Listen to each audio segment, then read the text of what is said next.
Permohonan terbuka kepada pihak negara, tolong selesaikan segera masalah pro dan kontra habaib yang ada di Indonesia. Presiden sudah memberi sinyal kalau masih belum mau ikut ya Nusantara totalitas ya, maka kembali saja ke Yaman sana. Ini harus direspon serius oleh pejabat negara dan juga para pemangku kebijakan dari pihak ormas yang berbasis agama. Adakan debat terbuka antara kami ya dengan mereka habaib-habaib itu. Disaksikan oleh seluruh rakyat Indonesia mana yang benar dan mana yang salah. Jangan sampai ada fitnah di media-media saling menghujat sana, menghujat sini, menjatuhkan, mengolok, menfitnah, ya, menjadi kegiatan kita setiap hari. Jangan sampai. Ayo tolong, negara turun tangan. Setelah turun tangan, maka kita akan fokus ke kedaulatan, perekonomian, perpolitikan, kebudayaan. Ayo kita majukan bersama secara kenusantaraan, keindonesiaan.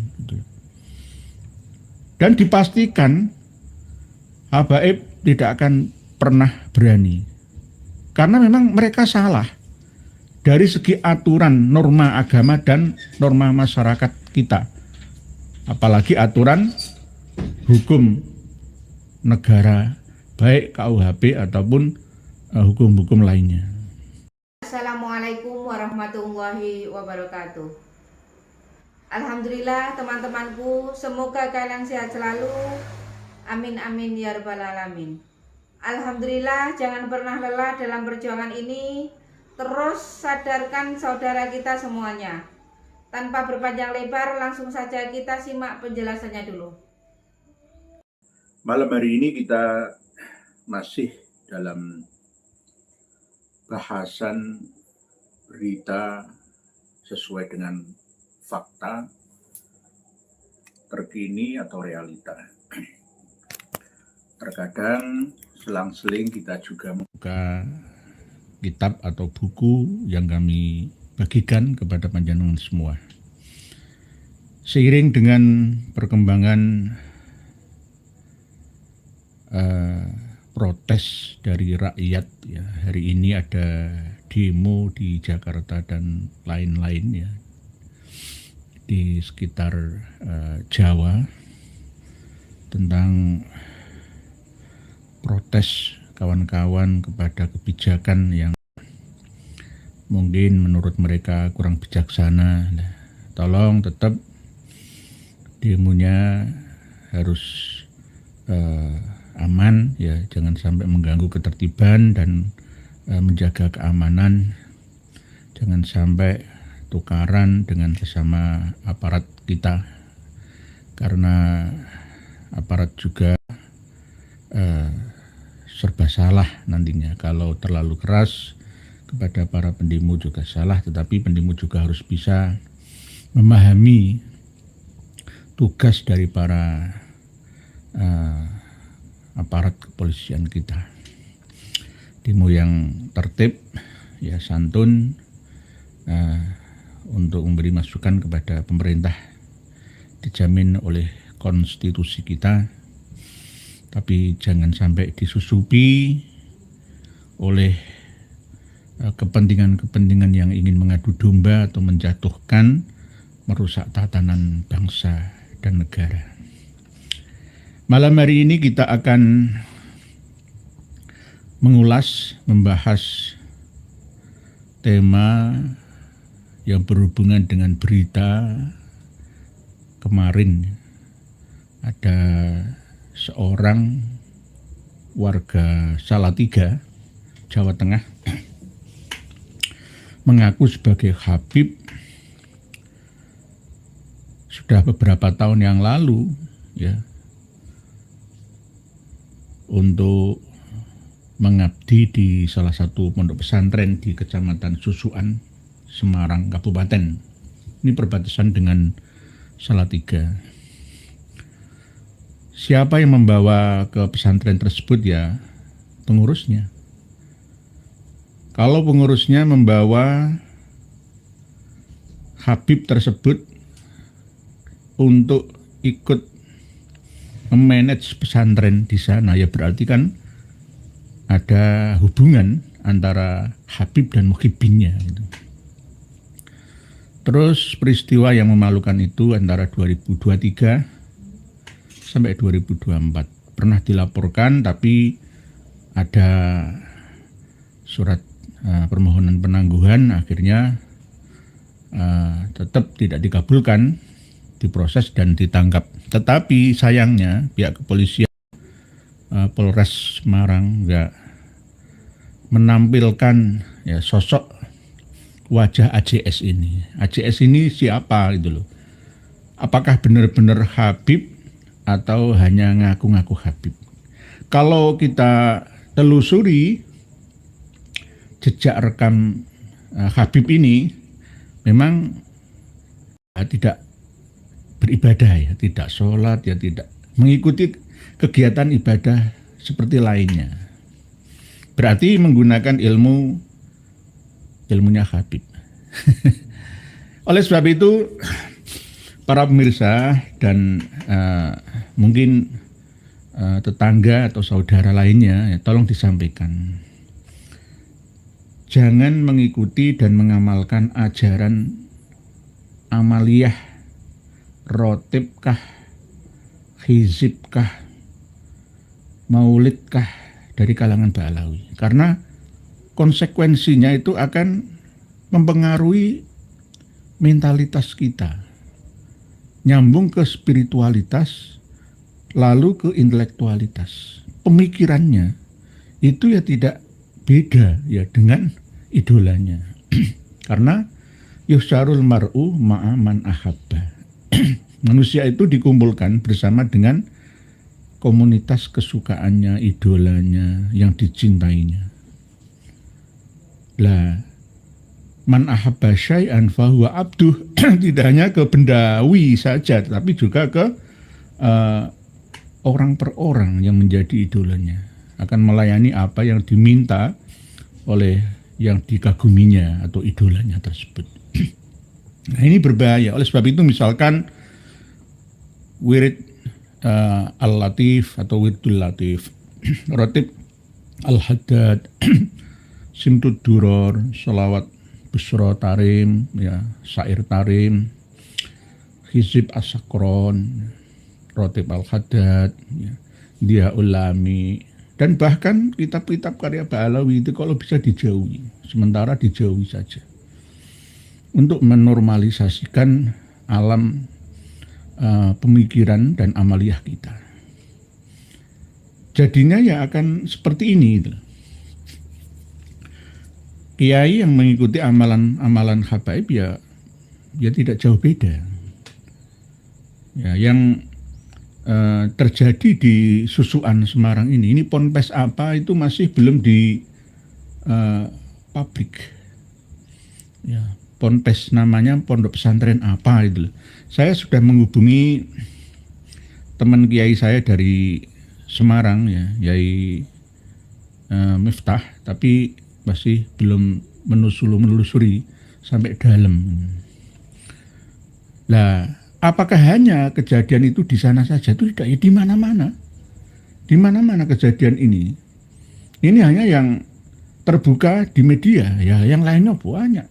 Yang kemarin Demak, ya kan? Demak ini masih belum selesai. Batang itu berapa? Lah ini kalau dibiarkan dan tidak ada pembelaan dari kalangan kiai atau ulama sendiri, ya maka lama-kelamaan Islam itu akan tinggal nama. Buruk citranya. Dietrek-etrek, direndahkan, dijatuhkan sama non-muslim. Karena apa? Oh begitu ternyata ajaran Islam itu. Berarti bukan lagi oknum.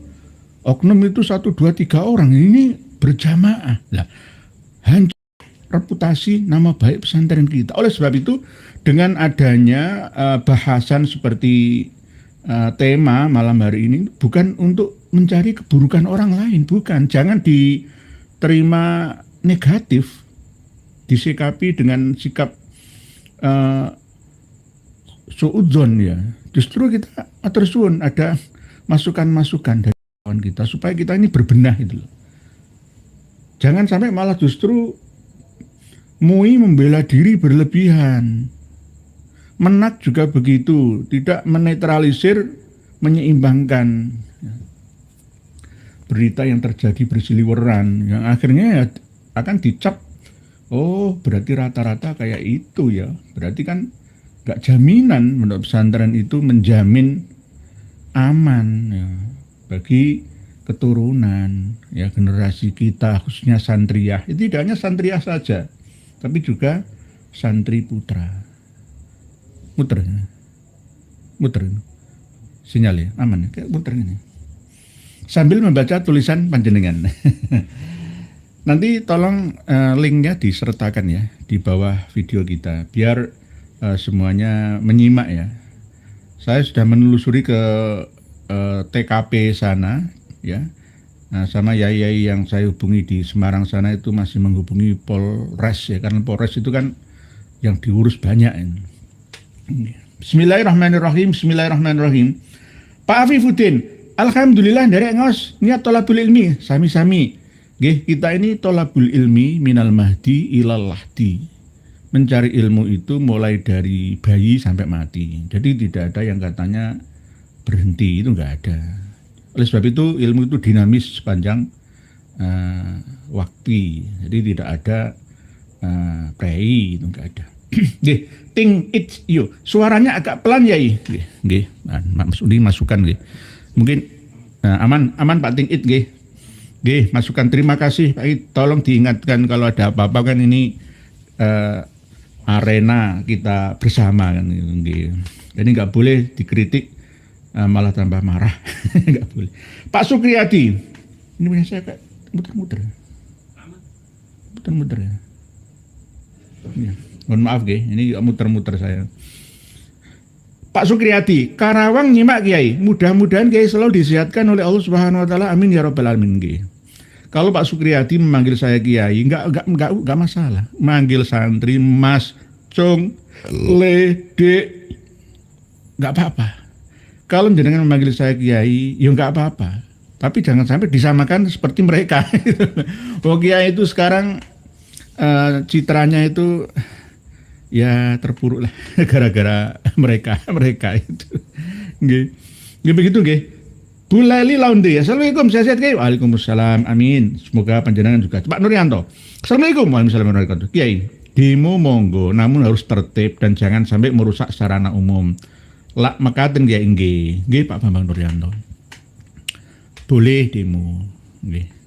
Sebagai bukti daripada masukan ya. Karena sebenarnya jika anggota legislatif kita itu maksimal kinerjanya ya nggak perlu ada demo-demo kan. Kita ini kan sudah diwakili oleh mereka. Karena wakil rakyat itu tidak merakyat, ya maka akhirnya ya langsung dari rakyat ke eksekutif ya, presiden dan di bawahnya. Muter ini tolong di koneksi yang SGSM-nya.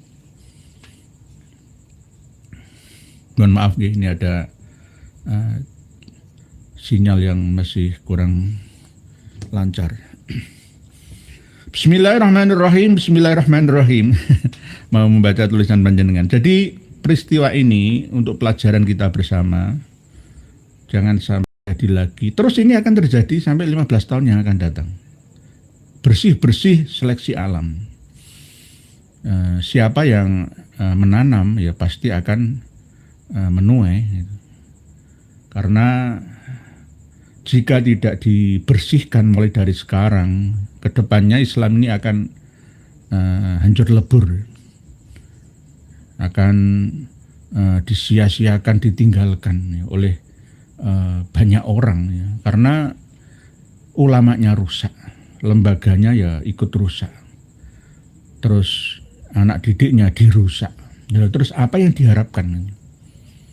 Apa yang diharapkan? Itu.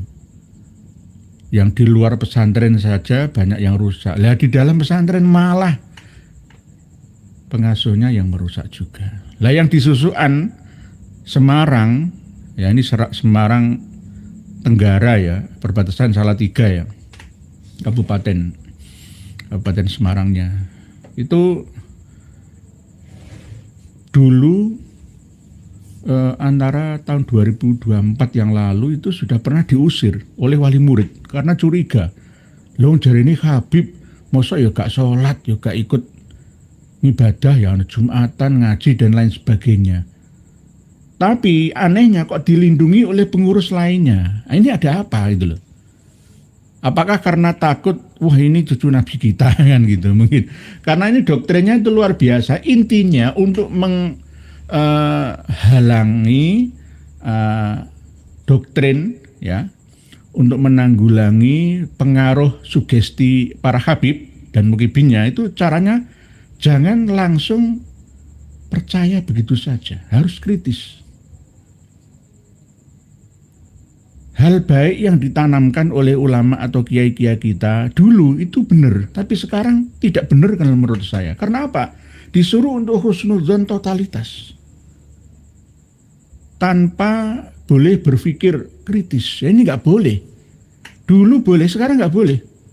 Karena apa? La ta'ata li makhlukin fi maksiatil khaliq. Tidak boleh dan tidak ada ya diperbolehkan untuk mentaati makhluk untuk berdurhaka kepada Sang Pencipta. Itu nggak ada. Walaupun orang tua kita sekalipun, kalau kita menyuruh, kita disuruh ya untuk berdurhaka kepada Allah Ta'ala, ya nggak boleh kita mengikutinya. Apalagi kiai, ulama, ustadzah kita itu loh. Jadi sekarang ini sudah harus cerdas bersama itu loh. Tidak boleh bodohi satu sama lainnya. Gitu. Jadi sekarang ayo kita reformasi bersama sistem pesantren kita. Nanti kalau saya menyampaikan seperti ini ada yang tidak suka, akhirnya menghajar saya, ya ngata-ngatai saya ini Wahabi lah, macam-macam lah. Enggak, kita ini berpikir moderat gitu loh. Supaya apa? Supaya kita ini tidak dicap sebagai agama yang tidak logis gitu loh, tidak ilmiah. Gitu. Ajarannya juga melanggar norma tatanan negara dan agama. Nggih Pak Bambang Nuryanto. Pak Mukharor tolong agung derek ngasih monggo Pak Jajak Laut Selatan. Mohon maaf ya. Sudah jelas Habib Ba'alawi merusak umat muslim. Kenapa polisi nggak berani nangkep? Apa mereka ada dekengan dari pusat maupun TNI? Ya, nggih. Tadi ini permohonan terbuka kepada pihak negara, tolong selesaikan segera masalah pro dan kontra habaib yang ada di Indonesia. Presiden sudah memberi sinyal kalau masih belum mau ikut ya Nusantara totalitas ya, maka kembali saja ke Yaman sana. Ini harus direspon serius oleh pejabat negara dan juga para pemangku kebijakan dari pihak ormas yang berbasis agama. Adakan debat terbuka antara kami ya dengan mereka habaib itu. Disaksikan oleh seluruh rakyat Indonesia mana yang benar dan mana yang salah. Jangan sampai ada fitnah di media-media saling menghujat sana, menghujat sini, menjatuhkan, mengolok, menfitnah, ya, menjadi kegiatan kita setiap hari. Jangan sampai. Ayo tolong, negara turun tangan. Setelah turun tangan, maka kita akan fokus ke kedaulatan, perekonomian, perpolitikan, kebudayaan. Ayo kita majukan bersama secara kenusantaraan, keindonesiaan. Dan dipastikan habaib tidak akan pernah berani. Karena memang mereka salah dari segi aturan, norma agama dan norma masyarakat kita. Apalagi aturan hukum negara, baik KUHP ataupun hukum-hukum lainnya. Tidak akan pernah berani mereka untuk menghadapi ya head to head ya dengan pihak kami. Kalau Kiai Madudin Usman melontarkan 12 pertanyaan, saya itu cuma satu kok. Kalau bisa menjawab pertanyaan satu saja yang pernah dan sering saya sampaikan, saya akan taslim kok. Saya rangkul secara kemanusiaan sesama umat manusia, tapi jangan ngengkel. Tapi sampai sekarang mereka masih mempropaganda ceramah di mana-mana, sampai ke daerah-daerah, ke masjid-masjid kampung-kampung, ya, menyebarkan khurafah, memelesetkan akidah. Lah kalau dibiarkan secara terus-menerus bagaimana? Ini racun, nanti akan merata, diserap oleh generasi kita. Berbahaya, berbahaya. Bu Mamamuna Bu Muiz, dunia bagai panggung sandiwara. Yang dulu demo sekarang ada yang jadi pejabat. Memang Bu Mamamuna Bu Muiz. Dulu demo sekarang jadi pejabat. Ya, Habib Said Iqbal Ba'abud, ya kan? Tidak hanya itu, ya hampir dulu aktivis 98, ya. Ya banyak yang punya posisi di pemerintahan. Misalkan Mas Fadlizon, misalkan, ya dikasih kedudukan. Ya karena memang ternyata perjuangan itu menghasilkan gitu loh. Menghasilkan kedudukan, ya keuangan, ya perekonomian, ya strata sosial, ya ada balasannya. Yang tidak mendapatkan kedudukan akhirnya kan ya ngeroweng ya kesana kemari menjatuhkan kan gitu. Ya itulah manusia, begitulah Bu Mamamuna Bu Muiz.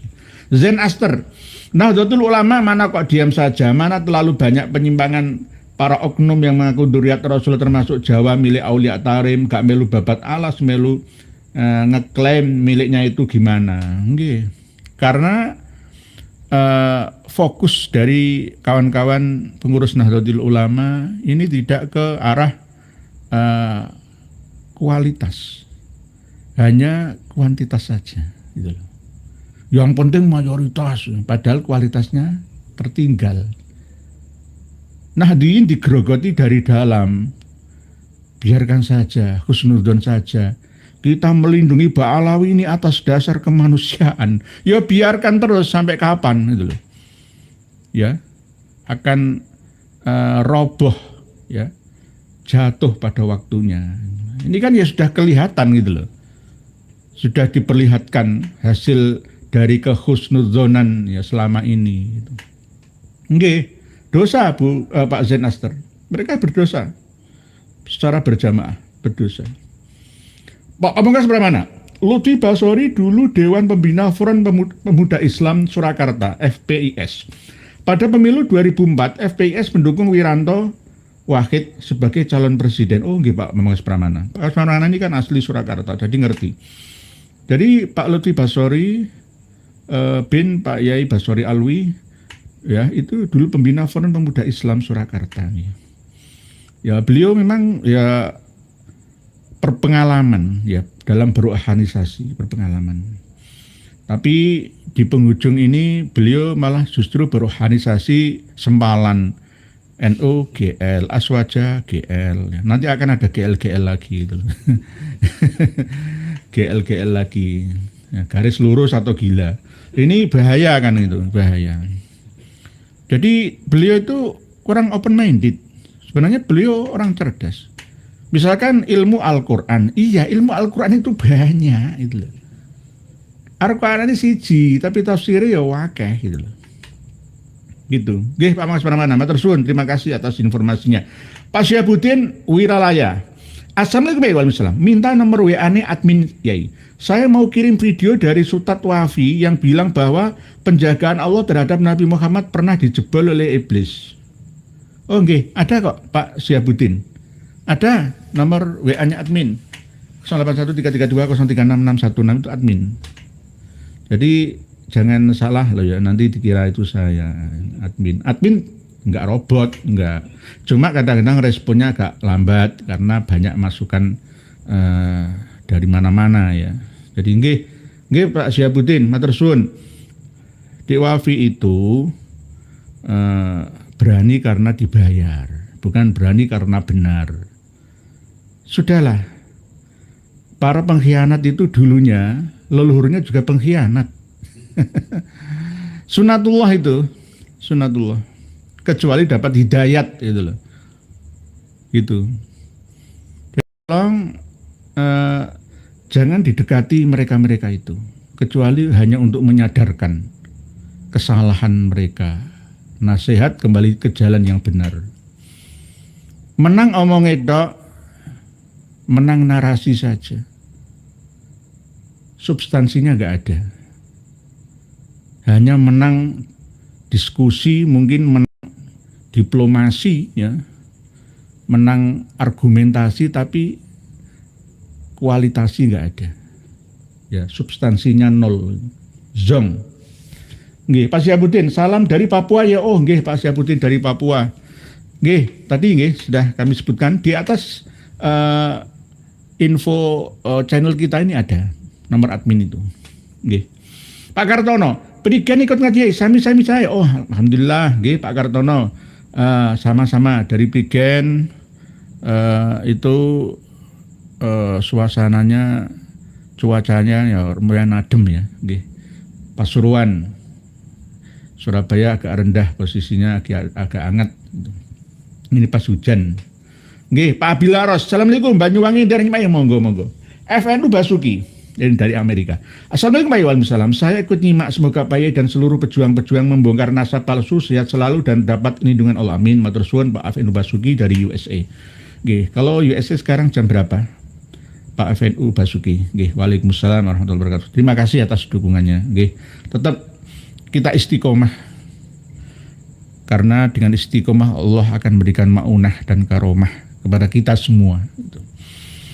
Karena jika ini tidak kita lakukan, maka akan dikalahkan. Kebenaran yang tidak diorganisasi, tak terorganisir, itu akan dikalahkan dengan kebatilan yang dipropagandakan dan diorganisir secara rapi, apalagi dibukukan ya. Selama ini terus mereka tidak pernah menyerah, mengerahkan buzzer bayaran atau mukibinnya untuk menyerang kita sesama ya anak bangsa, diadu domba, dibentur-benturkan, saling menghujat dengan kata-kata kehewanan lainnya. Ini akhlak yang tidak karimah, ini mazmumah sayyi'ah. Para Matiuti, selama masih banyak mengakui bahwa Alawi Duriah Nabi, kasus seperti ini akan terus marak terjadi. Enggak. Ya pelecehan-pelecehan ini karena apa? Mungkin kiai-kiai yang terbiasa wirid ya, amaliyah, ijazah dari para habib ya biasanya yang kelakuan hal yang aneh dan nyeleneh seperti itu, gitu. Mohon maaf, kami tidak menyindir kawan-kawan kami yang masih belum paham, tidak. Ayo tolong, misalkan yang sudah terkadung istiqomah membaca Rotib Al-Haddad ya, namanya bukan Rotib Al-Haddad tapi Rotib Ar-Rifai. Wasilahnya ya ke Syekh Ahmad Ar-Rifai. Kemarin sudah banyak yang kami kirim redaksinya. Ada 14 halaman Rotib Ar-Rifai itu. Nah, di antara yang diamalkan oleh Gus Idris Malang ya, itu juga ada ijazah dari Habib. Akhirnya ya tidak jauh beda. Yusarul mar'u ma'aman ahabba. Jadi mohon maaf yang sebesar-besarnya kepada Gus Idris. Ternyata itu Mukibin Akut. Di saat kami digeruduk ya orang-orang yang tidak suka atas masukan saya terhadap Gus Puja, Gus Tom ya dan kawan-kawan di Winongan Pasuruan sana, jenengan malah mengikuti acara ziarah kubro Winongan bersama dengan Bupati Kang Mas Taufik Asakov. Berarti jenengan Gus Idris berarti ya min jumlati mereka gitu loh. Min jumlatihim gitu. Jumlati mereka gitu. Jadi tolong jenengan harus taubatan nasuha. Kalau tidak ya berbahaya. Berbahaya. Akan mempengaruhi pola pikir sampean selamanya nantinya. Gitu. Jadi berbahaya, tolong hentikan saat ini juga. Sudah diingatkan oleh Allah Ta'ala, dulu pernah dipenjara 3 bulan, ini sudah ditangkap jadi tersangka. Terus ayo, kurang apa ya, proses yang seperti apa lagi nanti untuk menyadarkan sampean. Gitu. Ini bukan atas dasar iri dengki loh ya. Bukan. Justru ketika ada demo Trans 7 itu ya, itu jenengan juga berada di pihak yang mengecam ya masukan-masukan dari kami dan mengatakan di Gus Idris Official ya bahwa menjatuhkan, menyerang martabat ulama Ba'alawi saja mampu nanti akan bergeser ke kiai, nah akan merembet ke gus-gusan di Indonesia ini. Ya, akhirnya jenengan ya itu berarti ada dasar kebencian gitu loh pada perjuangan ini. Berarti jenengan mulai salah tingkah. Orang kalau salah tingkah itu berarti ada kesalahan. Gitu. Nggih. Jadi tolong hentikan nggih. Ini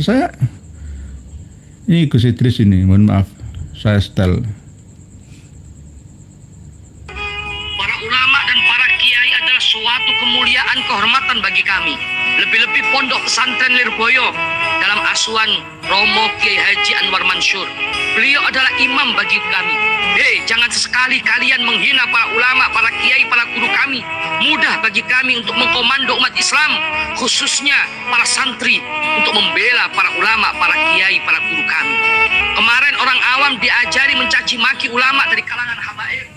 Setelah orang awam terbiasa mencaci maki para ulama dari kalangan habaib, sekarang mudah bagi mereka untuk menggeser targetnya mencaci maki para kiai pesantren.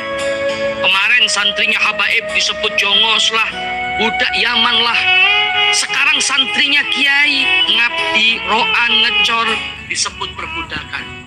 Gimana? Kalau tidak tobat sekarang, hancur kalian. Gus Idris akan hancur. Wahai para pendukungnya, sadarlah. Kami mengingatkan sampean atas dasar kecintaan saudara. Kami menghormati Lirboyo, Yai Anwar Mansur. Saya hormati, semua saya hormati. Nggak masalah itu gitu loh. Mengingatkan itu kan ya diterima atau tidak kan ya jenenge berusaha. Allah yang menentukannya, kan begitu. Jadi ternyata Gus Idris itu ya Mukibin Akut. Ijazahnya ke almarhum Habib Ja'far Hasan Ja'far Assegaf ya. Hasan bin Ja'far Assegaf Nurul Mustafa almarhum itu. Nggih. Berikutnya kemana-mana tadi. Maaf gitu tulisan panjenengan Pak Ariswin, sebagai baik Bojonegoro dari ngomong, Pak Laksana, siapa sih yang membentengi Islam sekarang ini? Nggih. Harusnya ormas Islam, harusnya. Pak Laksana, orang Indonesia sekarang masih punya tanggungan pingin sugih. Nggih. Sebenarnya orang Indonesia itu sugih semua, tapi sengaja dimiskinkan supaya tidak memiliki kekuatan. Kalau Indonesia kuat ya ditakuti oleh semuanya di seluruh dunia. Gitu. Sengaja dibodohkan, miskinkan, ya, dibelakangkan supaya keterbelakangan. Tak cepat dengan semangat untuk Kiai Pribumi WLS yang sedang berjuang untuk menjelaskan. Nggih, sama-sama. Pak Fatan Bojonegoro, saya dulu ya nggih, alhamdulillah. Pak Mariono Rio. Assalamualaikum warahmatullahi wabarakatuh. Hadir menyimak atas petua Pak Yai, salam hormat sama-sama nggih dari monggo.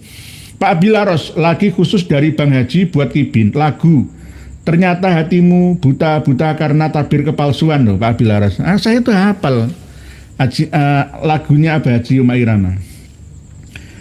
Ternyata hatimu buta karena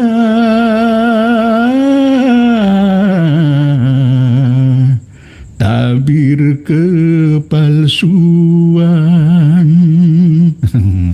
Jadi nggak belajar, bukan ilmu dari Pak Warstawi Jaya itu ilmu laduni, ya enggak, sanggo kulino, witing tresno jalaran sanggo kulino.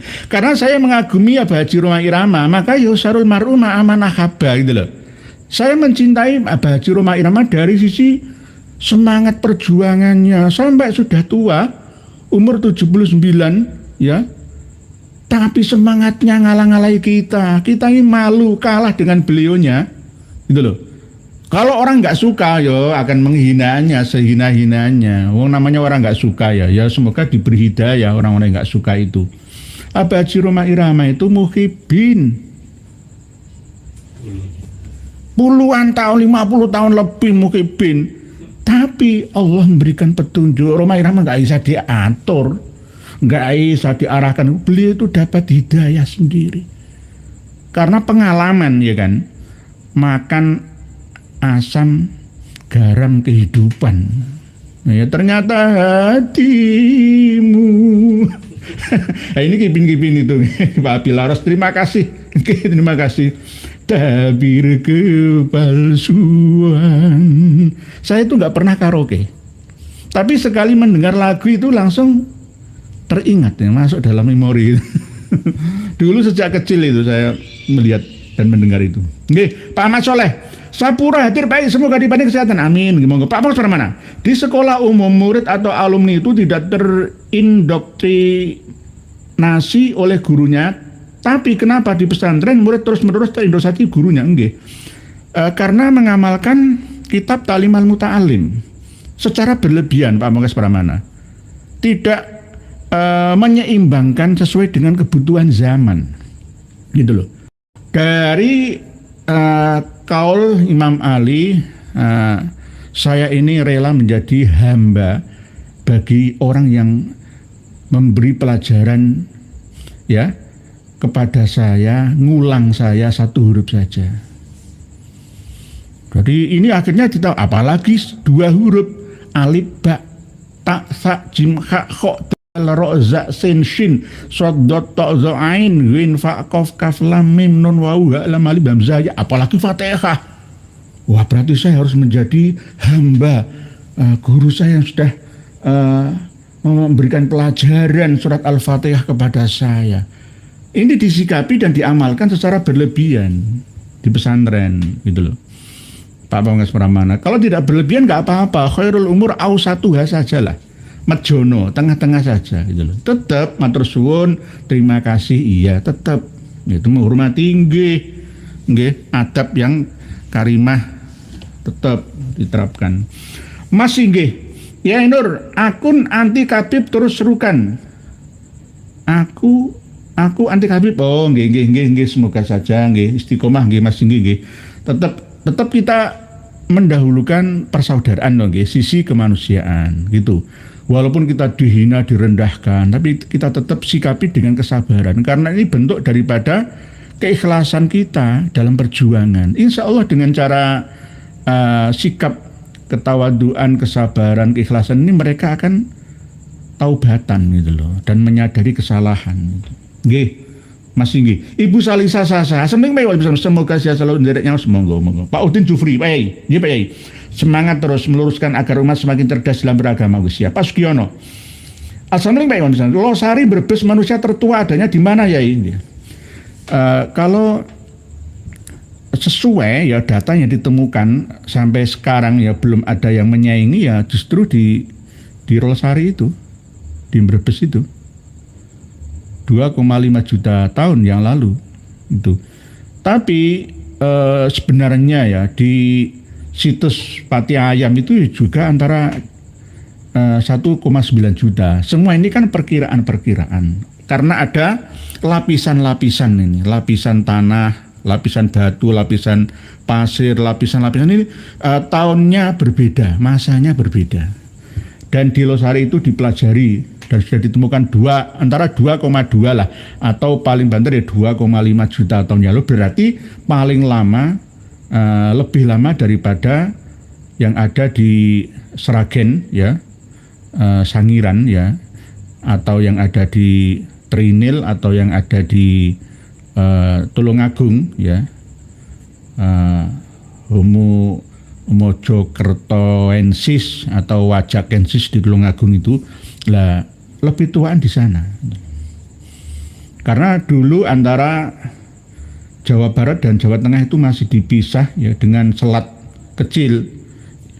Jadi antara Brebes ya dengan Kuningan, Majalengka, Cirebon itu dipisah antara selat kecil itu dulu, Pulau Jawa Purba itu. Daratan yang ada di Bojonegoro itu baru muncul sebagian ya, yang sebelah selatan pegunungan itu ya antara 2 jutaan tahun yang lalu itu. Nggih, begitu nggih. Nggih, sementara masih dipegang rekornya oleh Losari, manusia tertua di Brebes sana, Pak Sugiono Sri. Pak Ahmad Soleh, itu kota Pekalongan, kalau Kajen itu Kabupaten Pekalongan pagi. Oh begitu nggih. Jadi Sepuro itu kota, berarti ya termasuk kecamatan kan nggih. Kalau Kajen itu kabupatennya, wilayahnya, kabupaten. Semua kalau kita lihat dari peta saja, map saja itu kelihatan sempit. Ya. Pulau Jawa secara keseluruhan itu masih luas tuh provinsi Kalimantan Barat. ya. Tapi Jawa saja jenengan puteri, jenengan kelilingi sampai 100 tahun nggak akan bisa sampai mati. Itu Jawa saja itu loh. Karena selama ini yang kita lihat itu hanya jalan-jalan nasional, jalan kabupaten provinsi saja, belum masuk ke dalam-dalamnya itu. Lah Pekalongan itu juga buah. Pekalongan itu termasuk wilayah kerajaan Kalingan, bukan Kalingga, Kalingan kuno. Kalingan kuno ini nanti bisa masuk dalam terah Meteram yang terakhir, Meteram atau Mataram. Meteram itu kan ya nama pohon sama. Oke, jadi Kalingan, kerajaan Kalingan kuno. Jadi masih ada peninggalan-peninggalannya. Jadi semenanjung mulai dari Tegal ya, Pekalongan sampai Semarang sampai Demak ya. Itu wilayah dari kerajaan Kalingan. Kerajaan Kalingan pernah berpusat di Ujung Para, ibu kotanya, dan pernah juga di daerah Semarang dan Batang sana. Oke, Pak Ahmad Soleh, Pak Husnihan, saya selalu ya ini. Alhamdulillah. Pak Toko Suro, presidennya Habib Rizik kan dah tua. Apa mau diturunkan ke mantunya? Dia juga pinter dia. Oke. Jadi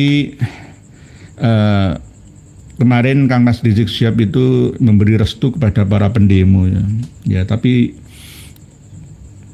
seakan-akan Mas Rizik Syihab itu masih punya taji lah ya, masih punya jalu ya. Padahal sebenarnya ini ya ada kekuatan di belakangnya, mas sudah disetting orang yang punya kepentingan di belakangnya. Pak Susiladi, Malang dipantau atau diblokir? Dipantau saja, jangan diblokir. Jadi Gus Idris itu ya kami harapkan supaya taubatan, gitu saja. Jadi jangan sampai pengagumnya, pengikutnya kan ya cukup banyak jumlahnya ya, terus saling membenci. Tidak, ayo bersaudara lah, Lah penjajah kok malah sampean ajak mesra, sedangkan saudara sendiri seperti saya dengan musuhi, itu bagaimana gitu loh.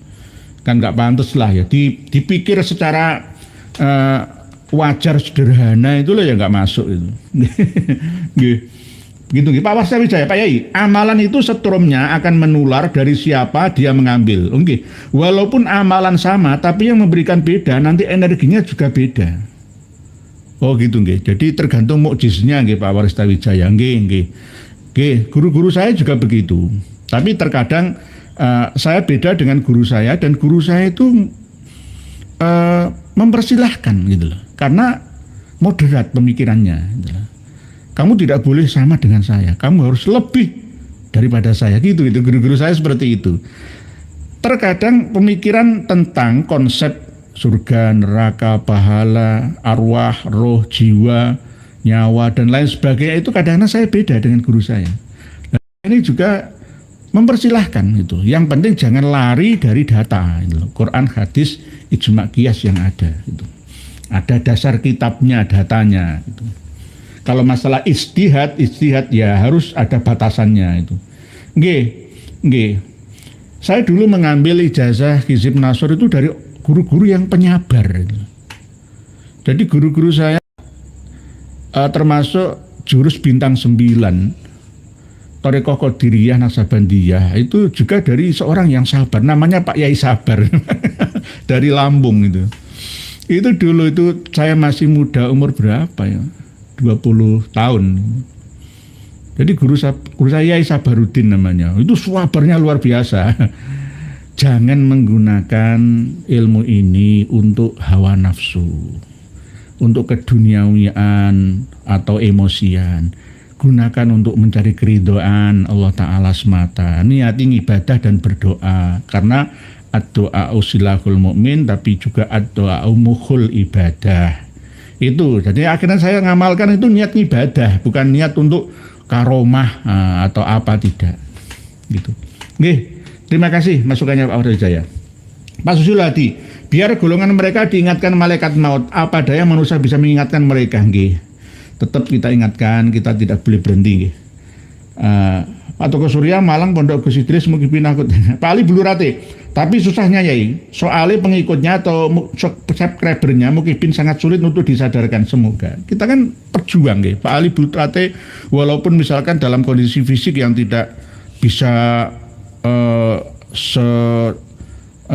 gesit kita ya, tapi kan dengan melalui media, ketika ada berita apa di transmedia, di media sosial, kita langsung dikomentari gitu. Diingatkan, jangan begitu atau sadarlah kawanku atau begitu.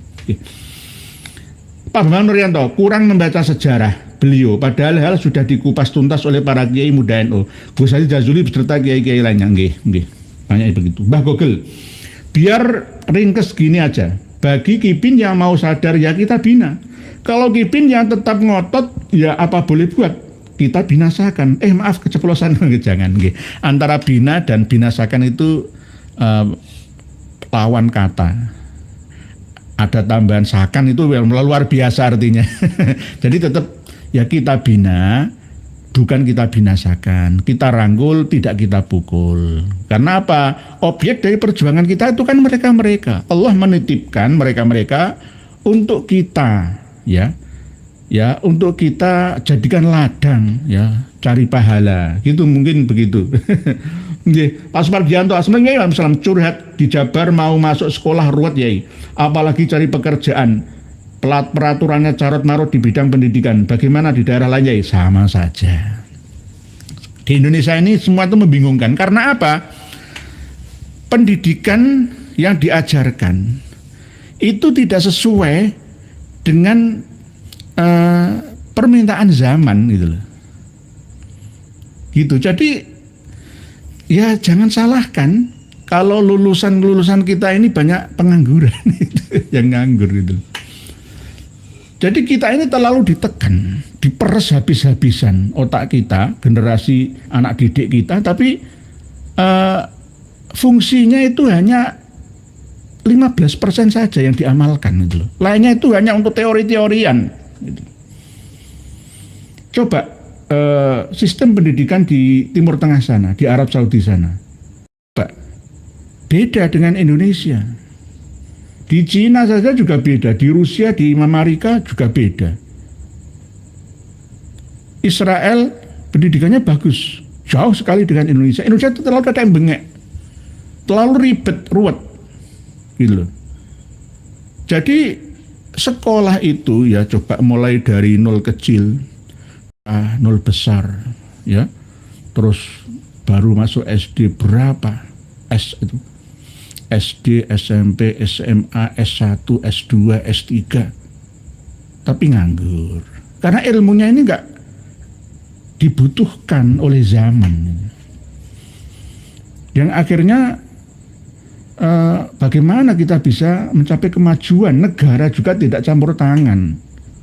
Beda kalau di Cina mengangkat tenaga kerja dari rumah-rumahan, home industry itu ditambung oleh pihak negara, lalu diekspor ke luar negaranya, ke Indonesia khususnya. Kalau di Indonesia kan tidak, warga negara cari-cari kerja sendiri, ngonewe sukses dipajeki. Gitu ya, sama dengan istilah di tanah jenengan itu ada emasnya, itu langsung diakui oleh negara. Di tanah jenengan itu ada narkobanya, ada ganjanya, langsung ditangkap malam itu juga. Biar lagi. Ya ini perumpamaan mudahnya saja. Oke, sama ya, rebutan zonasi, rebutan sekolah negeri, perguruan tinggi negeri, wah semua macam-macam sekarang. Tapi lulusannya pret, ora dadi apa-apa. Ini tantangan ya sistem pendidikan nasional kita. Tidak hanya sistem pendidikan nasional sekolah-sekolah formal saja, tapi di pesantren juga gitu loh. Mempelajari ilmu agama itu tidak perlu banyak-banyak dan lama-lama gitu. Sekedarnya saja sesuai dibutuhkan kemanfaatannya hidup di dunia, menghantarkan bahagia di akhiratnya gitu loh. Begitu juga ilmu yang dipelajari di sistem pendidikan sekolah kita, dari sekolah dasar sampai perguruan tinggi kita. Cari dan buka ya jurusan fakultas ilmu yang dibutuhkan. Gitu. Lalu ilmu itu dicarikan ya jalan, dikembangkan. Yang mencarikan siapa? Pihak negara. Ada riset ya, termasuk BRIN itu dimaksimalkan tugasnya. BRIN sekarang kan di bawahnya Presiden, Badan Riset dan Inovasi Nasional. Lalu untuk apa? Untuk apa? Ya gak bisa maju Indonesia, gak bisa maju. Pemikirannya ini jumut, ya berhenti, akhirnya nganggur, akhirnya ya negatif. Pendidikan tinggi-tinggi akhirnya korupsi, ya kan? Ayo tinggi-tinggi korupsi. S3 profesor korupsi lah, podo wae. Mental gitu loh. PMP itu kalau bisa ya diajarkan lagi lah. PSPB itu juga diajarkan lagi. Pendidikan moral Pancasila, pendidikan sejarah perjuangan bangsa diaktifkan lagi. Dan pelajaran-pelajaran agama itu harus dititik beratkan pada nilai-nilai etika. Itu. Etika seperti di Eropa itu loh. Sosialnya tinggi. Ya, China, di Jepang, di Korea, di Taiwan itu begitu. Di Malaysia juga begitu. Jadi kalau dihitung pendidikan kita ini minus. Apalagi kita dituntut supaya iso bahasa Perancis, iso bahasa Inggris, iso bahasa Mandarin, iso bahasa Arab. Basa daerah iso. Bagaimana bisa maju? Bagaimana bisa mencintai negaranya sendiri? Orang Inggris ketika datang ke Indonesia itu tidak harus bisa berbahasa Indonesia. Orang Cina datang ke Indonesia tidak harus bisa bahasa Indonesia. Tapi kita dipaksa untuk bisa bahasa Mandarin, bahasa mereka, bahasa Inggris. Kita ini jongos itu. Bangsa jongos. Orang Arab itu tidak harus bisa bahasa Inggris, tidak harus. Percaya diri dengan bahasa Arabnya. Lah Indonesia ini tidak percaya diri dengan bahasa Indonesianya. Lah untuk apa? Untuk apa? Yang nggak bisa diharap kemajuannya itu nggak. Ya kita nggak pesimis lah, Pak Supardianto. Tetap optimis, tapi ya ngejarnya itu lama gitu loh. Ngejar ketertinggalan kita itu lama. Pak Tas, bapaknya Nabi Adam siapa Om? Bapaknya Nabi Adam itu tidak ada. Jadi Pak Tans ini kurang update, kurang ikuti channel kita, hanya dipotong sebagian saja. Saya tidak pernah mengatakan Nabi Adam punya bapak. Nabi Adam itu punya ibu, tidak punya bapak. Karena setiap manusia, mulai dari Nabi Adam sampai kita itu, wallahu akhrajakum mim butuni ummahatikum la ta'lamuna syai'a wa ja'ala lakumus sam'a wal absara wal af'idata la'allakum tashkurun. Lah, Nabi Adam itu Adam yang keberapa? Nah, ini perlu bahasannya lagi, dan sudah kami kirim banyak data. Baca, dan baca. Kalau males baca, ya jadi orang yang ketinggalan ya, informasi selamanya itu. Sudah saya kasih ilmunya, kitabnya, baca, datanya, bacalah, ikro, bacalah. Jadi gitu nggih, Dek Tans 66. Jadi saya layani semua pertanyaannya, tidak harus yang pro saya saja. Kasus dikit, kalau Indonesia dimiskinkan berarti itu program penjajah sejak zaman Belanda sampai sekarang nggih. Tradisi pajak itu tradisinya penjajah Belanda. Negara yang merdeka itu merdeka dari pajak. Ada sebagian pajak yang dipertahankan, tapi bukan pajak seperti yang ada di Indonesia sekarang. Itu tradisi penjajah Belanda kolonial itu. Jadi ada pajak kendaraan bermotor, oke. Bea cukai, oke, ya kan. Pajak jual beli, oke. Pajak pembelian, ya kita waktu beli di mana-mana, oke. Tapi kalau pajak yang berulang, semisal PBB, ya kan, itu kan satu objek pajak yang sama. Tapi setiap tahun ditarik oleh negara. Ya sama dengan kita tidak punya tanah pada karo kontrak. Itu kalau di desa-desa kecil nominalnya. Kalau di kota itu di pinggir jalan besar ya, nasional gitu ya. Itu sama dengan kontrak loh ya. Tanah sendiri, rumah sendiri harus membayar kepada negara. Barangnya ya tetap iku, ora berubah kemana-mana. Malah diundakno, dinaikkan setiap tahunnya. Coba bayangkan, kita pikir bersama. Kalau kos-kosan, hotel ada penghasilannya. Itu kalau rumah kediaman, ya. Saya punya teman itu 1 tahun itu pajak rumah dan tanah 1.500 jadi situ ya, Agus itu 14 juta. Dijual tapi nggak laku. Dijual nggak laku karena mahal, pajaknya mahal, semuanya mahal itu. 14 juta rupiah, ukuran tanah nggak ada 1.500 lah, 1.000 berapa meter persegi. Ya mikir jalan nasional ya, Jalan Ahmad Yani. Oleh sebab itu rumah kediaman di pinggir jalan utama itu nggak nyaman. Itu untuk usaha, perkantoran atau ruko-ruko yang ada. Tapi kalau untuk rumah kediaman terlalu mahal, sama dengan orang kontrak. Itu di tanah sendiri, harus bayar kepada negara seperti ini.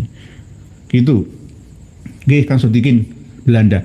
Ibu Lirayu, itu sudah jelas kibin akut ya. Mulai dari penampilan, khurafat di konten-kontennya, kalau kita jeli pasti sudah bisa berpikir dan tahu halunya. Udah kebablasan seakan dikdaya punya karomah sakti lagi. Kesombongan itu akan tumbang. Nunggu waktunya saja. Nggih, misalkan nggih saya sombong nggih Bu Lirayu, tolong diingatkan supaya tidak tumbang gitu loh. Nggih. Siapapun wong sing sombong bakal diasurkan gitu loh. Nggih. Mbak Gogel, Tans, Bapak Nabi Adam, kakek lu Om. Dijawab sama Mbak Gogel nggih. Pak Pertawijaya, Pak Yai, gimana pendapat Anda tentang Gus Wafi? Katanya kitab Ki Imat banyak salahnya, nahwu soro balagohnya. Kalau ada yang salah nahwu soro balagohnya itu tidak hanya disengaja oleh Kiai Imat saja, itu karena percetakannya. Ya. Kalau kritik nahwu sorof itu bukan jalurnya, substansinya kitab itu apa, itu aja. Itu masalah bahasa, tata bahasa itu ya mungkin ada kekurangan balagohnya, tapi itu bukan substansi. Substansi kitab karya Kiai Imat yang misalkan khusus nasab, ya nasab itu saja. Fikih ya fikihnya itu apa. Ya Imat kadang-kadang merevisi itu pada cetakan yang kedua. Misalkan Minhajun Nasabin itu sudah ada revisi 3 kali. Ya itulah namanya karya manusia, itu tidak ada yang sempurna, gitu loh. Tapi kekurangan itu dibenahi pada waktu berikutnya. Sama seperti buku saya ini dan Gus Haji Jazuli ini. Cetakan yang sekarang ini ada beberapa revisi, tapi tidak banyak. Margin errornya itu cuma 1, berapa persen saja. Itu nggak mengapa, gitu loh. Nggak mengapa. Yang penting isi ya, substansinya itu. Sambil membaca tulisan panjenengan nggih. Yang tadi supaya tidak hilang. Ini tadi mohon maaf dari Bu Zeta. Assalamualaikum warahmatullahi wabarakatuh. Khabib atau non khabib sering masuk-masuk kamar santriwati, kok dibiarkan oleh para pengurus dan pengasuh pondok pesantrennya. Pengurus dan pengasuh PP-nya aneh. Biasanya pengawasan pesantren itu sangat ketat. Nggih Bu Zeta, apalagi pesantren putri, ya kan? Masa ada khabib masuk wirawiri dibiarkan? Ya berarti ini ada kong-kalingkong. Ya mohon maaf, saya tidak curagi kepada pengurus ponpes lainnya. Tapi kok kenapa? Kan sudah pernah didemo oleh wali santri agar AJS ini dikeluarkan dari ponpes ini. Tapi kok masih dipertahankan? Akhirnya korbannya sampai 8. Diperawani, dijanji-janji surga, diantarakawi, ya, dan bisa melebur dosanya selama ini. Disembuhkan dari segala penyakit iri hati dan dengki. Loh, ya sama, ini doa doktrin Yahudi. Doktrinnya Wahyudi. Itu ilmu mereka tersugesti santriah putri itu Bu Zeta. Nah ini perlu ditanyakan Bu Zeta, nanti juga jadi saksi loh nggih pengurus lainnya. Siapa yang membawa AJS dari Salatiga itu kok bisa masuk ke Susuan Semarang ini di pondok pesantrennya, terus katanya dulu nggak ngajar, hanya manajemen operasional pesantren. Bener apa enggak? Kok sampai iso doktrin santri-santriwah putri piye to ki? Nggih Bu Zeta, harus diusut ini. Nggih.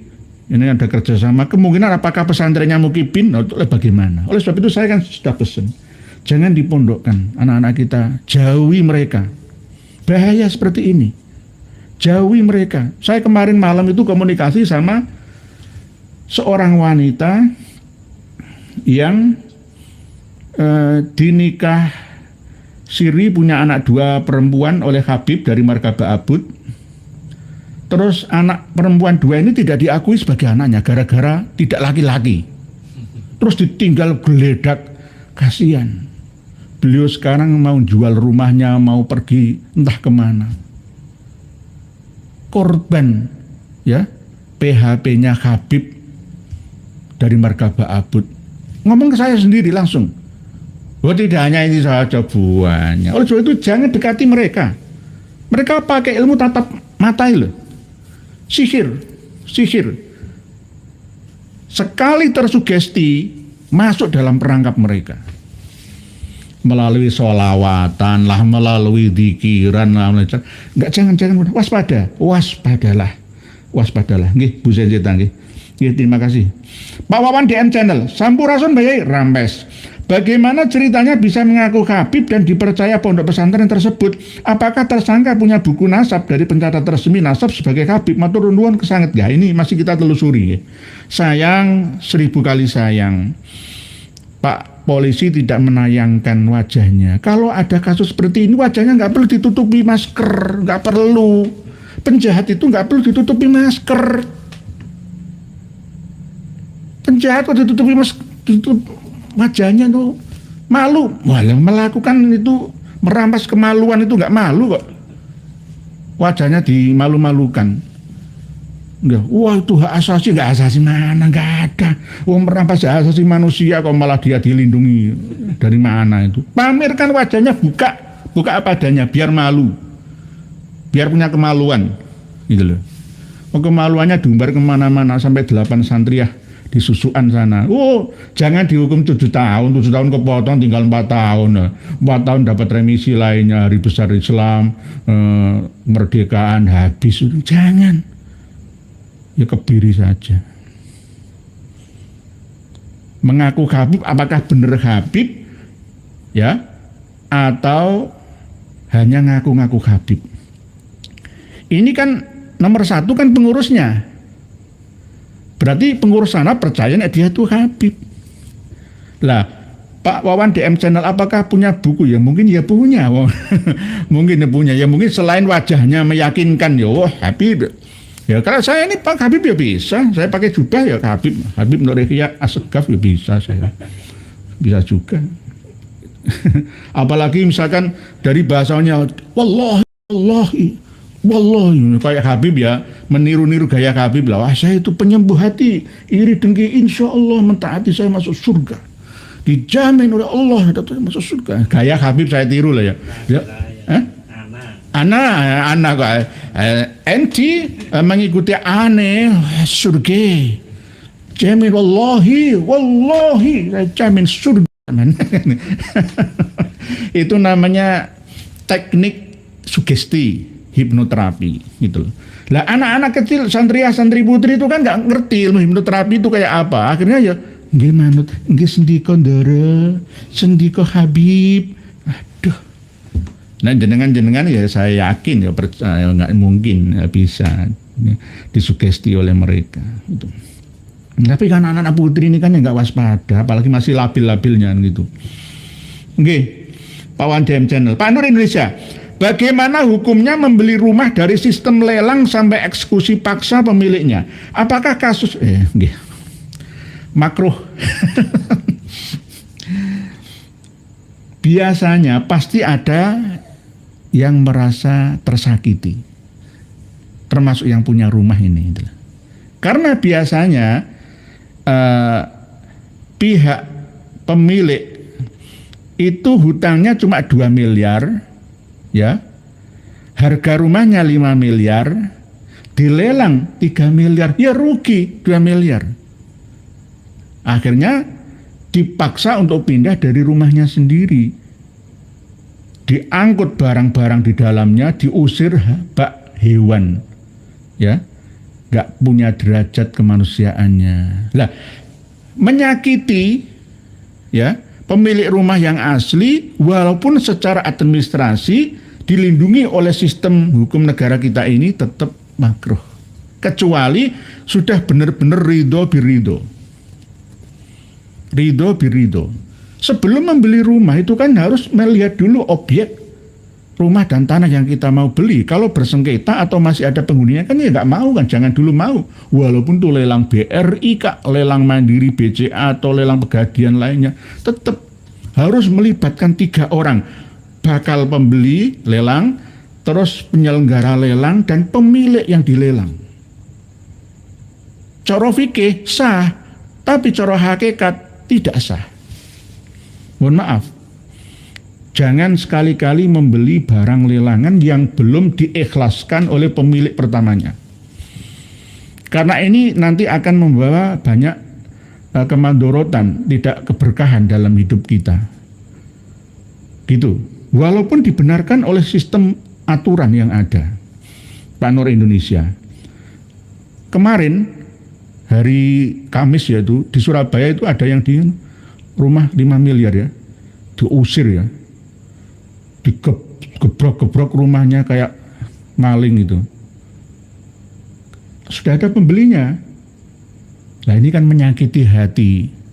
Ya walaupun menurut peraturan itu ya benar, tapi menurut hakikatan hukum alam itu merespon cepat, merekamnya alam itu dan akan membuat satu perhitungan pada saat berikutnya. Oleh sebab itu kalau mau membeli rumah atau tanah itu tanyakan dulu dan harus tahu, survei dulu ya, statusnya seperti apa gitu loh. Atau mungkin kalau mau membeli rumah itu jangan lihat murahnya, lihat dan tanyakan orang-orang di sekitarnya. Adakah kasus pembunuhan di rumah itu? Atau pernah dikontrakkan ke orang yang jahat di rumah itu? Itu penting. Nanti kalau jenengan beli barang yang tidak bergerak, sulit untuk menjualnya. Kalau menurut kawan-kawan Cina itu tidak hoki, itu akan sial selamanya hidup kita. Wis kadung beli sulit dijual karena dalam tanahnya itu pernah dikubur janin misalkan, pernah dikubur kasus pembunuhan lain misalkan, pernah dibuat untuk penipuan, penadan dan lain sebagainya. Begitu nggih Pak Indonesia. Terus apakah kasus di Susukan Semarang ini murni sistem seleksi alam Pak? Nggih, sampai 15 tahun akan datang. Cukup lama. Nggih. Cukup lama. Nggih, enggak cuma 1,5 tahun saja. Ini bongkar-bongkar. Walaupun di Pekalongan sendiri itu ada 122 pesantren yang berizin loh nggih. Enggak jaminan. Enggak jaminan. Enggak jaminan.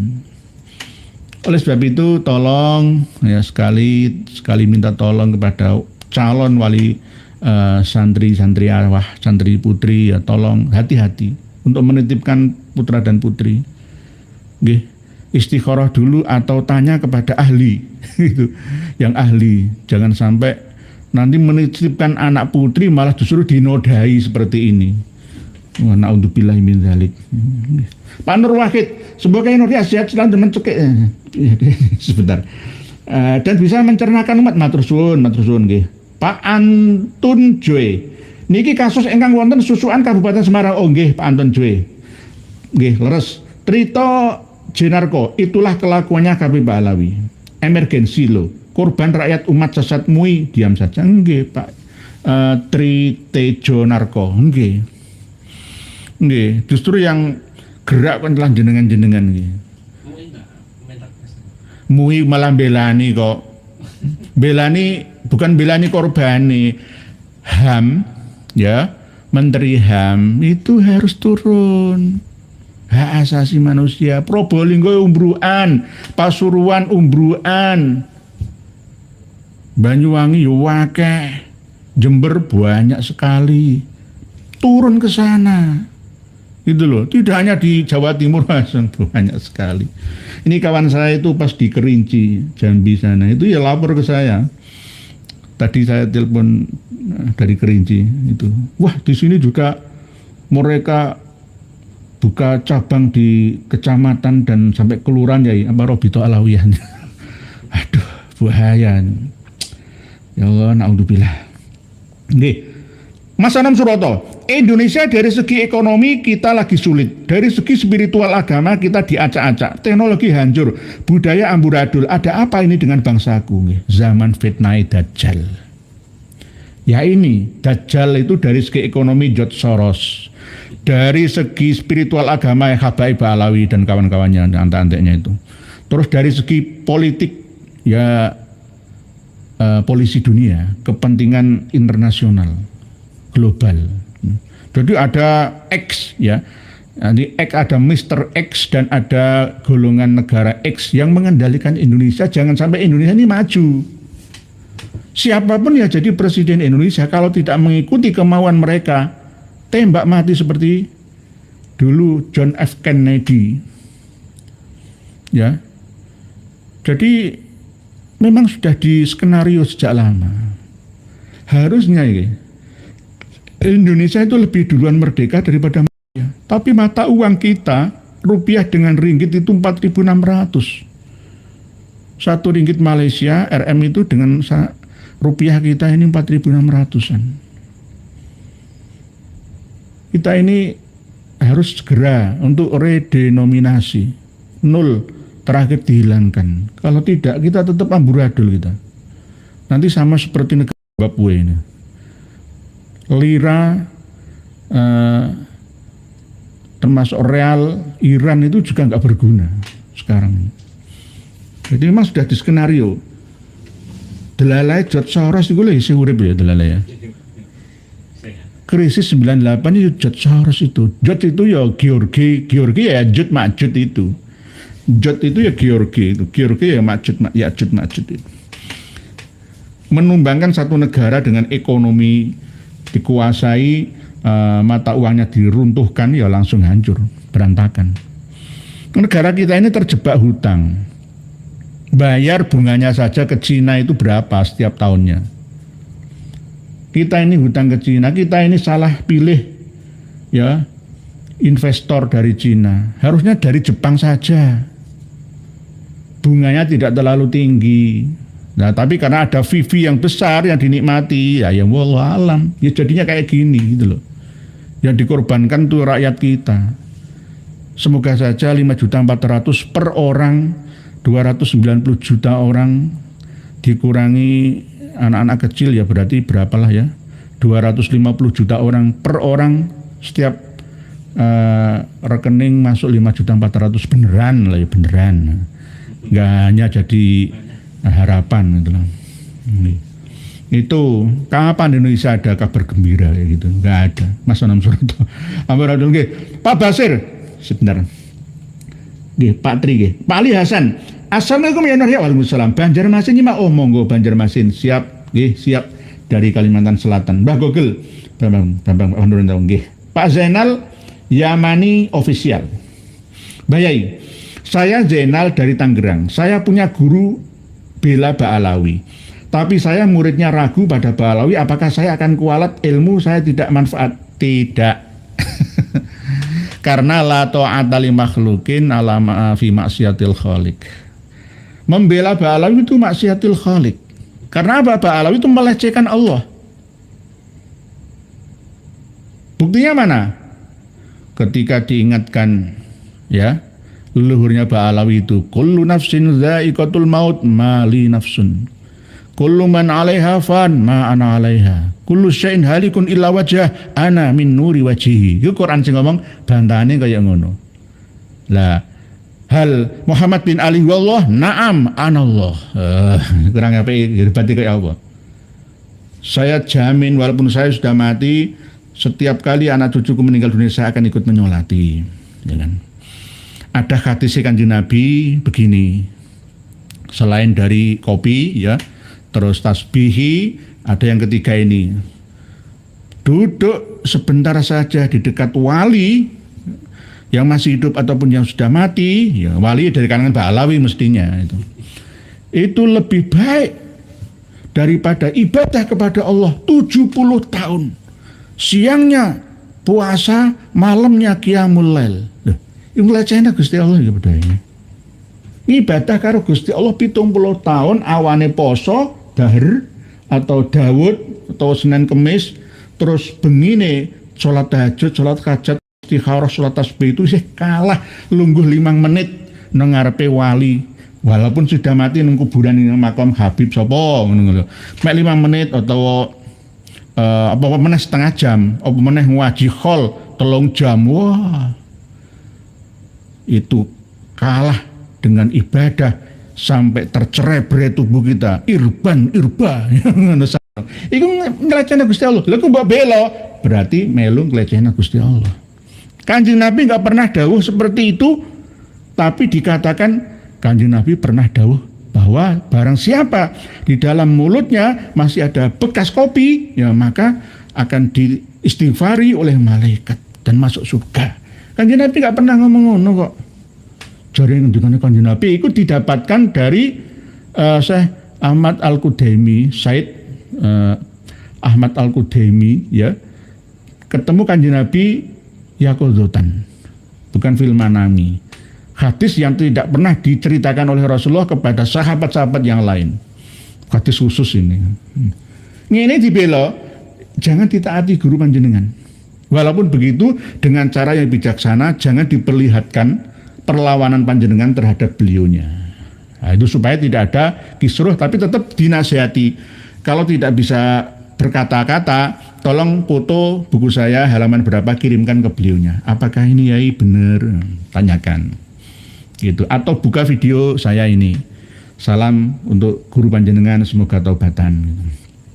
Gitu. Pak Zainal, saya kualat? Tidak kualat. Justru jenengan dapat hidayat. Gitu. Tidak kualat. Kalau disedakno kualat gak manfaat, oh itu saya salah guru panjenengan. Berarti bukan guru yang kamil mukamil namanya. Gak bisa menyempurnakan diri sendiri, apalagi bisa menyempurnakan muridnya. Karena guru yang sejati itu begini, kamu nak tidak harus sama dengan saya. Ya, kalau bisa jenengan itu harus lebih maju, lebih alim, lebih hebat daripada saya. Itu guru sing apik.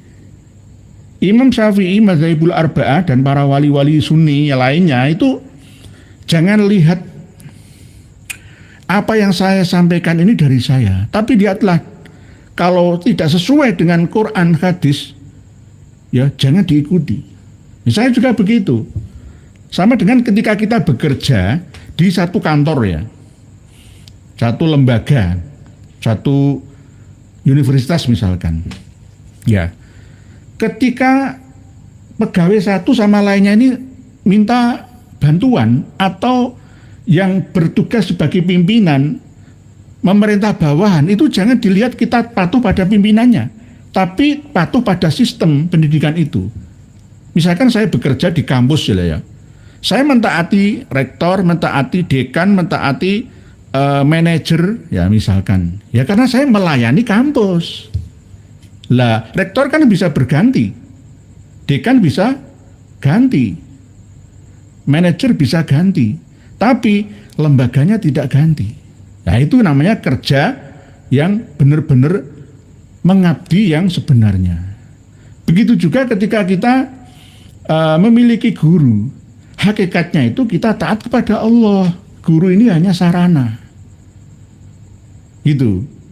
Jadi kalau kita mentaati guru saja, tidak mentaati Allah Ta'ala, ya berarti kita akan melanggar aturan Allah. Allah ngomong ora oleh, terus guru ngomong oleh, terus kita ini guru, berarti kita menentang Allah. Nah ini gak boleh. Sistem itu Pak Zainal Ali. Pak Basir, dari mana asal usul nama neraka jahanam dan surga Pak Yai? Asal usulnya itu begini loh, tak ceritakan di sebelah selatan barat dayanya Yerusalem itu ada lembah namanya Lembah Hinom. Lembah Hinom. Dulunya nama sebelumnya itu nama Gehenna. Gehenna, lalu digabung jadi satu menjadi Gehenom. Jadi Gehenom itu adalah sebuah lembah pada masa sebelum orang-orang Israel datang ke tanah Kan'an, ya, tanah Palestina sekarang, ya, tanah Yordania, Suriah, ya, dan Israel sekarang, ya. Itu di sebelahnya Yerusalem sebelah selatan ya, antara 14 sampai 30 km arah selatan barat daya lah, menceng. Itu ada lembah Hinom namanya. Letaknya di daerah Gehenna. Akhirnya digabung jadi satu Gehenom. Nah, di situ sejak zaman sebelum kedatangan orang-orang Israel itu ada penyembahan dewa Moloch. Dewa Moloch itu dewanya orang-orang Kan'an, orang-orang sebelum kedatangan Israel. Disembah-sembah. Ada diteruskan lagi orang-orang Israel kuno yang menyembah dewa-dewa Moloch itu dan mengorbankan anak-anaknya di sana dengan membakar-bakaran. Itu lembah Gehenom. Lalu pada masa Nabi Isa di situ tempat pembuangan sampah. Sampah kalau dibuang di situ dan dibakar sampahnya, dan ada ulat-ulat yang hidup selamanya dari sampah yang terurai di situ. Jadi Gehenom itu akhirnya identik dalam memori orang-orang Israel, ya. Gehenom diadopsi oleh bahasa Arab, akhirnya menjadi jahanam. Orang Arab tidak punya nganu G, hanya Gin saja, tapi G-nya nggak punya. Sama dengan Jod, ya, Gog Magog, Jod, Ya'jud, Ma'jud, jadi J, G jadi J. Jadi Gehenom itu sebenarnya itu bukan neraka. Hanya satu tempat persembahan pada zaman Nabi Musa dan seterusnya dan sebelumnya untuk persembahan dewa-dewa, persembahan mereka, orang-orang Yahudi setelahnya dan sebelumnya. Yang akhirnya pada zaman Nabi Isa berubah fungsinya menjadi tempat pembuangan sampah, dibakar terus-terusan, ada apinya dan ada cacing atau ulat-ulatnya, yang akhirnya diadopsi menjadi sebuah tempat yang tidak mengenakkan, yang akhirnya masuk ke dalam bahasa Arab, diadopsi dalam Al-Quran kita menjadi Jafi Jahannam khalidina fiha, Jahannam, Gehenom, Gehena atau lembah Henom, akhirnya menjadi Jahannam. Jadi ketika kita memahami neraka Jahannam itu tidak seperti yang kita bayangkan, nanti kita masuk ke dalam neraka disate, dibakar api, itu enggak. Itu ibarat, ya, itu kiasan, metafor dari kehidupan kita yang susah, gundah, gelisah, payah, sedih, pedih, itu gitu loh. Lah surga itu juga begitu Pak Basir. Surga itu aslinya adalah tempat yang membahagiakan, suasana yang mendamaikan, menyejukkan, menyenangkan. Itu namanya surga. Tidak harus di satu tempat, kita bisa menciptakan surga-surga sendiri dimanapun Anda berada. Lah, nama Firdaus itu diambil dari keyakinan orang-orang Persia, agama Majusi. Di sana raja-raja itu memiliki hutan pribadi dipagari dengan pagar-pagar batu keliling hutan. Jannah, namanya itu Firdaus. Akhirnya diadopsi dalam Islam dan di dalam Alkitab Perjanjian Baru, ya, dari Perjanjian Lama akhirnya menjadi Firdaus itu. Kalau di dalam Yahudi itu Gan Eden, Jannatu Adnin. Kalau di dalam Perjanjian Baru orang-orang Nasrani itu namanya Firdaus. Lah umat Islam juga mengadopsi itu menjadi Jannatul Firdausi khalidina fiha. Jadi Firdaus, Jahannam itu bukan bahasa Arab pastinya. Asal usulnya itu bukan berarti harus berupa neraka sebenarnya. Walaupun orang Nasrani percaya neraka dibakar seperti apa adanya, ya orang Islam juga menirunya, padahal tidak seperti itu aslinya. Pemahaman Nasrani tentang Nabi Isa yang turun pada kali yang kedua, Islam mengikutinya, ini salah juga. Sama dengan kita percaya Nabi Isa itu masih hidup di langit sana. Yang kedua, Nabi Isa itu sudah meninggal dunia. Lah hadisnya kenapa kok sama ya? Karena sebagian hadis itu diriwayatkan oleh orang-orang yang masih terpengaruh ya oleh cerita-cerita Israiliyat zaman dulu. Diambil dari kitab-kitab tanah, dari kitab-kitab ya kalau sekarang Bible, yang sekarang Perjanjian Baru itu. Jadi begitu Pak Basir, masalah surga dan neraka. Lah kalau masalah Syul ya itu beda. Syul itu sama dengan alam barzakh. Orang Yahudi itu tidak percaya neraka selamanya, maksimal 12 bulan saja. Tapi kalau Nasrani sebagian ada yang percaya, umat Islam juga begitu. Sebab itu kita nanti memperbaiki pemahaman. Jadi dalam Islam itu harus dilengkapi karena Taurat, Zabur, Injil itu sudah sempurnakan oleh Al-Quran. Al-Qurannya jelas. Kita saja yang kadang-kadang mencampur adukkan antara Alkitab ya, Bible, Taurat ya, bahkan Talmud tanah disamakan seperti Al-Quran. Enggak, harusnya mereka mengikuti Al-Quran gitu loh. Gitu. Jadi nanti kita bahas pada tema yang akan datang nih. Pak Ahmad Ghufroni masih banyak, Pak Klenik, maaf tanya Pak Yai Salia, Masya Allah, minta amalan masih banyak tulisan panjenengan yang Pak JJ Garok, Pak Maman Nuryanto, Mas Pak Supardianto, Masya Allah, tulisan panjenengan Pak Romo kayak waduh, waktu yang kurang memungkinkan nggih bocah desa. Terima kasih kan Nur yang mendekati masyarakat yang belum tahu menjadi tahu, Insya Allah nggih.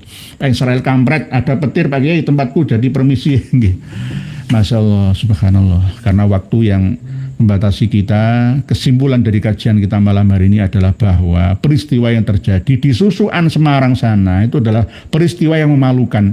Ada seorang Habib atau orang yang mengaku Habib mencabuli 8 santri putri di sana tahun 2023 sampai 2024, tapi diproses bendal, akhirnya diteruskan dan ditangkap kemarin itu. Lah AJS namanya, dari Salatiga, umurnya 56 tahun sekarang, ya sudah pensiun, mau pensiun kalau kerja. Nah ini sebagai bukti bahwa jangan dekati Ya, mereka-mereka itu berbahaya. Tolong, berbahaya. Jangan saya mengingatkan seperti ini, oh sentimen, enggak, faktanya begitu. Tunggu tanggal mainnya, lainnya. Nanti kamu akan dibunuh oleh mereka. Contohnya di Banyuwangi, ya, Ali Hinduan membunuh Rosan, istrinya dan anaknya. Sak mobilnya dibakar di hutan licin. Duit 500 juta enggak disaur. Malah yang punya duit nagih dibunuh sekeluarga. Coba bayangkan, coba dipikir bareng-bareng. Jadi tidak hanya tapi kiai-kiai juga yang mengamalkan ilmunya Habib, pola pikir amaliyahnya dari Habib juga tolong dijauhi. Jangan didekati. Tolong nggih. Tapi ini tidak paksaan ya, tolong dipikir bareng-bareng benar apa enggak. Saya tidak pernah memaksa kepada seseorang nggih. Karena jenengan lebih alim, lebih pintar daripada saya dalam hal memilah dan memilih. Merdeka menentukan. Demikian pertemuan kita malam hari ini. Mohon maaf jika ada perkataan yang kurang berkenan, khususnya kepada Gus Idris Almarbawi dari Malang. Saya hanya mengingatkan sebagai sesama saudara, taubatlah, taubatlah, taubatlah. Jangan ikuti idola sampean itu. Demikian, wallahu alam. Wassalamualaikum warahmatullahi wabarakatuh.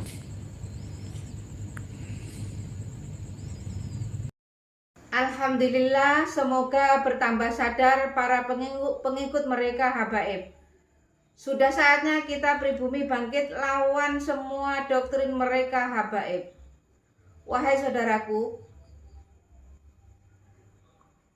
secara ilmu sejarah dan nasab, sudah terbukti Ubaidillah terputus 650 tahun, bahkan lebih. Dan secara ilmu filologi juga tidak nyambung mereka habaib, apalagi dengan ilmu pasti yaitu ilmu YDNA.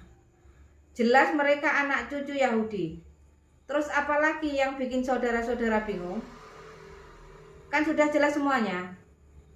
Dan coba kita lihat jejak digital mereka habaib. Fakih Muqaddam Isra Mi'raj 70 kali. Ini sangat menyesatkan. Bahkan saya berpikir mereka itu Islam atau bukan. Dan mereka juga terus-terusan menggaungkan bahwa Indonesia merdeka karena jasa habaib. Ini sangat menyesatkan. Karena tokoh-tokoh pahlawan nasional kita tidak ada dari kalangan mereka habaib. Justru merekalah yang buat Nusantara lama merdeka. Karena mereka habaib kerjasama dengan Belanda. Dan setelah Indonesia merdeka, muncul lagi PKI, bahkan 2 kali. Dan siapa tokoh PKI? Ya mereka juga. Kalau dipikir-pikir, mereka wajib kita usir dari Indonesia ini. Mereka mirip dengan kaum Rohingya. Dan masih banyak lagi rekam jejak hitam mereka habaib di Indonesia ini. Dari sini bisa dipahami kan? Tetap semangat terus, semoga saudaraku sehat selalu dan dimudahkan rezekinya, amin amin ya rabbal alamin. Sampai jumpa di video selanjutnya. Akhir kata, wassalamualaikum warahmatullahi wabarakatuh.